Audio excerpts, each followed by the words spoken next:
Let's be honest, a lot of the credit card tips out here on YouTube are geared towards encouraging people to sign up for a new credit card, and that's because that's the name of the game. And it can all be very confusing, especially when you watch a video that's praising how great a particular credit card is. Then the next video you watch, maybe even from that very same creator, is now sharing why it's a great idea to cancel that card that you just heard was great. So here are some controversial things that you need to know before jumping into the points and miles game. Controversial thought number one, make no mistake, this game can be very, very addicting. And I believe that the credit card issuers are aware of this. I remember my first time getting a large welcome offer, which I've talked about on the channel a few times, so many of you already know that for me, that was getting the highest offer we've seen on the Sapphire Preferred credit card, which was 100,000 points. I do hope that now that the Amex Gold card has an offer of 100,000 points, that maybe we'll see the return of this higher offer on the Sapphire Preferred. However, I won't hold my breath since the Freedom Unlimited and Freedom Flex are back to offering $150 or 15,000 points as a welcome offer. I thought those went away, but they're back. Anyway, getting back on topic. At that time, spending $4,000 within the first 3 months of account opening was the largest minimum spend requirement that I've experienced. So it made me a little bit nervous or a little bit anxious about meeting that minimum requirement. Granted, I had already budgeted to purchase this couch right here behind me, so that helped me significantly with meeting that minimum spend requirement. But what happened after I met that spend requirement was a big rush of excitement and a sense of accomplishment. It can almost feel like a little bit of a dopamine hit where you achieve a form of a high, and I hope that the YouTube police is okay with me using that terminology. And what happens after meeting that minimum spend requirement? Most times you end up being on the lookout for another welcome offer that you can potentially meet that minimum requirement within the allotted time period. So the cycle starts over again. You fill out a new credit card application, hit the submit button, feel a bit of an adrenaline rush as you anxiously wait to see if you're instantly approved, instantly denied, or kicked into the pending decision page where you need an actual person to review your application to make the determination whether to approve or deny you, or in some cases, wait to see if you're in the infamous pop-up jail, which means that you're not eligible to receive the welcome offer, but you can be approved for the credit card. All of this stirs up a bit of emotion, which strengthens the chances of this hobby becoming an addiction, because when you're successful, you receive a bit of satisfaction because it can feel somewhat like hitting the jackpot. There are a lot of us in the community with much more credit cards than the average American who would typically have somewhere between 3 and 4 credit cards. Some of us have 10 credit cards or over 20 credit cards, 30, some even over 40 credit cards. Shout out to Key from Kiki Adventure. I think that once you start approaching 20 plus credit cards, the reality is that this may be a bit of an addicting behavior. And let me just give you a definition of addiction and allow you to decide for yourselves if it is. Merriam-Webster defines addiction as a strong inclination to do, use, or indulge in something repeatedly. So for the person who's always opening credit cards, working on minimum spend requirements, ensuring that each statement credit offered by each credit card is well taken advantage of, using all of the different Amex, Chase, or Capital One offers, activating rotating reward categories for those credit cards that require it, downgrading cards that no longer make sense to hold, canceling cards that can't be downgraded, transferring points in a manner that makes the most sense for your travel goals. I think you all understand and you get the gist of what I'm saying. It can require a lot of work, a lot of dedication, quite a bit of determination, and as much strategy as your heart desires. All of this, in my opinion, can cause this game to be addicting because of the amount of involvement it requires from the player. Anyway, let's move on to point or thought number 2. And before I do, if you do enjoy this type of content, feel free to subscribe to the channel and hit that notification bell because there is more to come. The next controversial idea I want to share hinges on a bit on my first point, and that is you will need multiple credit cards. I'd say you need at least 3 credit cards to optimize your earning potential in the points and miles game if if you're trying to earn as many points as possible to be able to obtain some of those really good travel redemptions. And unless you're willing to be a credit card addict, I recommend using an ecosystem, just one ecosystem, and sticking with that ecosystem, at least at first. When it makes sense to branch out into other ecosystems, I do so strategically. Either way, common ecosystems that provide pretty good value include the Chase ecosystem, which most people in the points and miles game opt for, 3 credit cards to create the Chase trifecta, with the most common one containing the Freedom Flex, Freedom Unlimited, and Sapphire Preferred credit cards. There are other options and ways to mix up this trifecta, but it's hard to argue against the potential travel value you can get by paying just $95 in an annual fee per year. That's what an annual fee is, right? Anyway, another popular ecosystem comes from Citi with the Custom Cash, Double Cash, and the recently revamped Strata Premier credit card. And just like Chase, it only costs $95 to play the travel game. New to the travel trifecta game is Wells Fargo, and I'll preface this with mentioning that Wells Fargo's transfer partners are a little limited. However, they recently gained Virgin Atlantic as a transfer partner, so don't sleep on Wells Fargo. I expect their transfer partner list to continue growing. Their trifecta right now would be the Active Cash, Autograph, and Autograph Journey credit cards. And of course, I just can't end this section without mentioning the most expensive trifecta that I honestly think is not for everyone, and that's the trifecta from American Express, which commonly consists of the Amex Food Business Plus, Amex Gold, and Amex Platinum cards. These cards don't come cheap. Well, the Blue Business Plus doesn't have an annual fee, so I guess that one is cheap. But the Amex Gold and Amex Platinum card will cost you a total of $1,020 per year to hold. That is not cheap, so make sure you choose the ecosystem that's right for you and check out all of the benefits on any card that you potentially want to sign up for to determine if it is worth it for you. But that's just a common trifecta ecosystems. To be an avid traveler in this travel game means that you will have to chase after other credit cards, because the quickest way to earn points is through getting welcome offers. So for example, after you're done getting the welcome offers for your base Chase trifecta, by the way, shameless plug, my referral links for my Chase credit cards are in the description section, so if you're interested, check those out. But back to business. After getting the Freedom Flex, Freedom Unlimited, and Sapphire Preferred or Sapphire Reserve credit cards, you may want to hop on the Chase Inc. train and be like my friend Anthony Bencher, who has like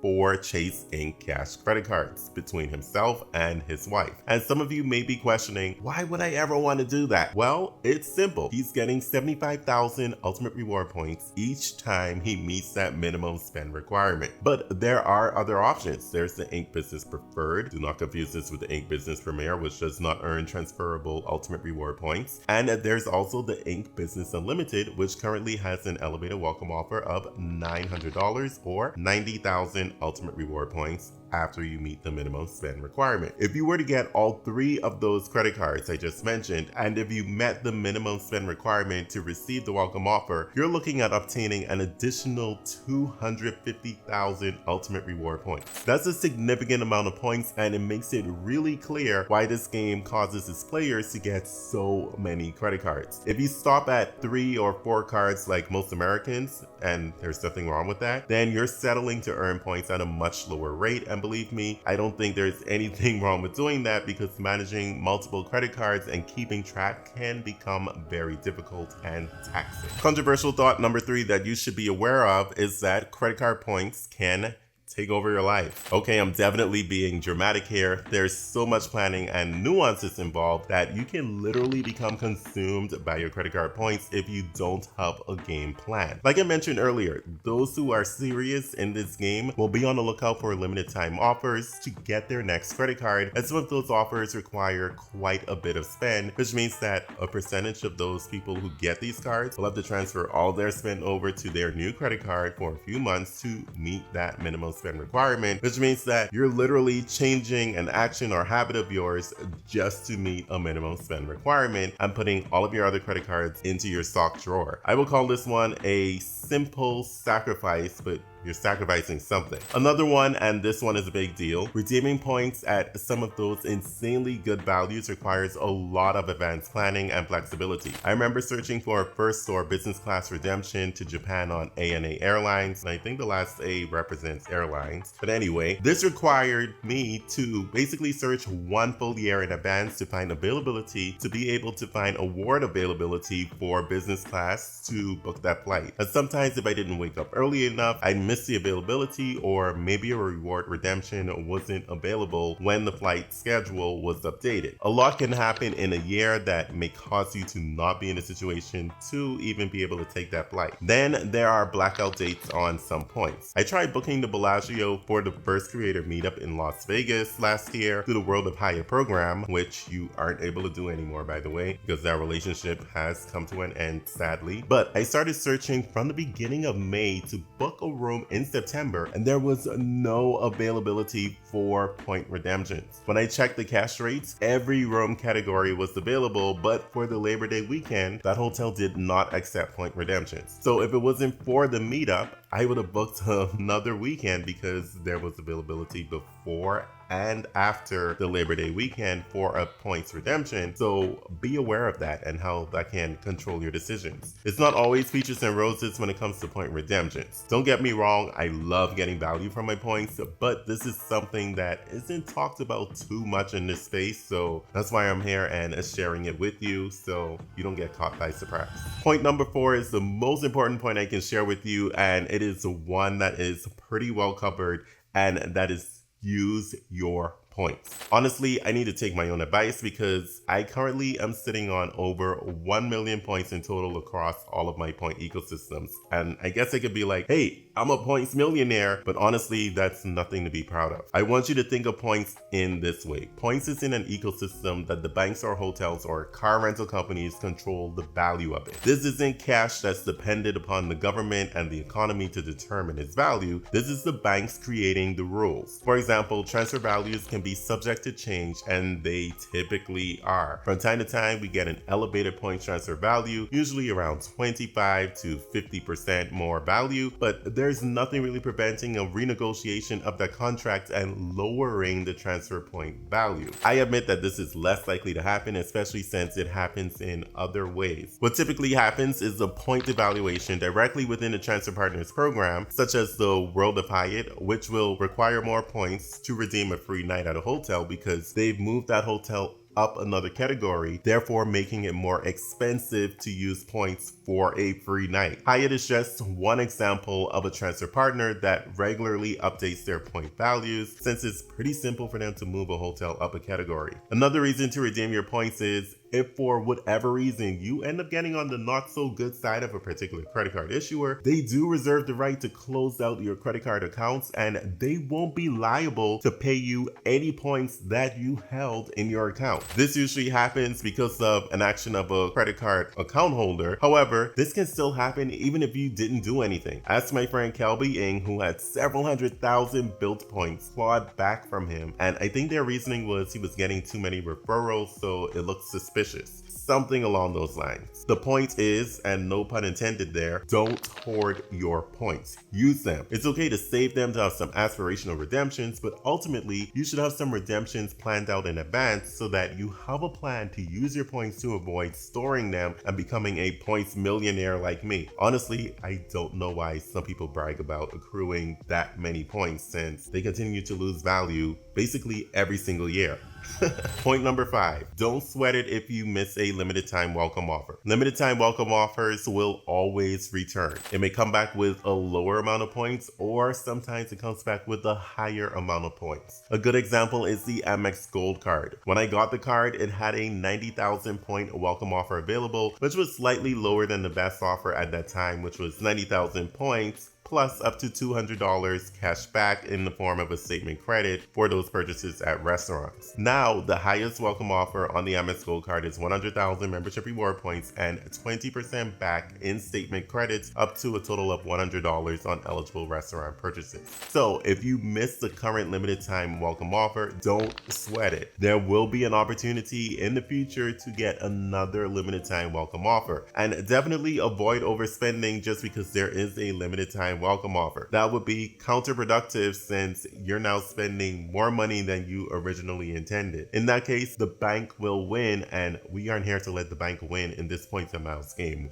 We want to win. Point number 6 is probably my most favorite point on this list, and that's the fact that receiving points and miles as rewards is not for everyone. Cashback cards exist for a reason, and that's because a lot of people simply enjoy the simplicity of earning cashback. If cashback is your strategy, I'll tell you this: you'll have an easier time with your credit cards than those of us on the points and miles side of the game, since you won't have to worry about transfer partners and cents per point value and missing out on transfer bonuses and worrying about point evaluation. Cashback credit cards are simply cashback credit cards, and they should have a place in everyone's wallets. I stayed on Team Cashback for the first 8 years of my credit card journey, and during that time I absolutely enjoyed not having to pay an annual fee for my cashback credit cards. 2 of my favorite cashback credit cards that earn points are the Chase Freedom Flex and Freedom Unlimited credit cards. You're able to earn points as rewards, but you can cash them out as cashback at a 1 cent per point ratio, which is really good. Just beware of getting travel cards from other issuers that kind of penalize you when you want to redeem those points as cashback. For example, Amex membership reward points may only be worth as little as 0.6 cents per point, or as much as 1.1 cent per point if you hold the Charles Schwab Platinum card, which I think that is actually changing, but anyway, which does have the $695 annual fee to hold it because it's a Platinum card. Even worse, Capital One miles are worth half a cent per mile if redeemed as a statement credit or cashback in the form of a check. If you're on Team Cashback, be sure to do your research before applying for any of the travel-focused credit cards to ensure that you aren't getting yourself into a situation where your points are worth less than 1 cent per point.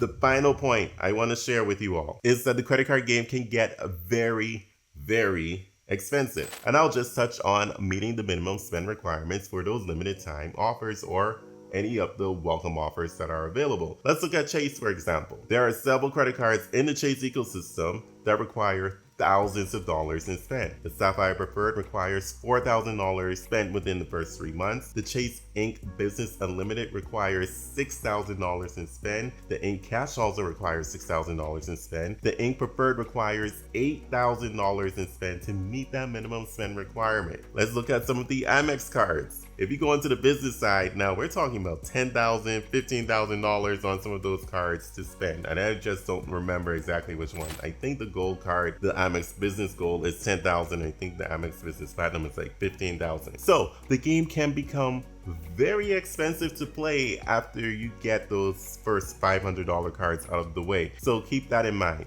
On top of that, the annual fees can begin to add up. There are multiple credit card content creators who have annual fees altogether totaling over $2,000 and over $3,000. If your velocity is really fast, that's can potentially become your reality until you have the opportunity to reevaluate your portfolio and decide whether it makes sense for you to downgrade some of those cards and determine whether or not those cards make sense for you to continue to hold because of how much you're paying in annual fees. So don't worry, or I should say, so keep a close eye on what it is you're doing because everything here can begin to add up and it can add up pretty quickly. With that said, guys, if you made it all the way to the end of the video, thank you so much. This is a little bit of a long one, which is typical on my channel anyway. So if you made it to the end, make sure that you subscribe to the channel because clearly you like the content. Drop a like for the YouTube algorithm so that this video can get pushed out to a few more people who may like it as well. And watch this video next. I'm not sure which one I'll put up here. Maybe I'll put the one that is talking about climbing the credit card ladder and why I think it doesn't make sense. Yes, that's the one I'm going to use. Anyway, thank you for watching to the end. Come on over and get your high five.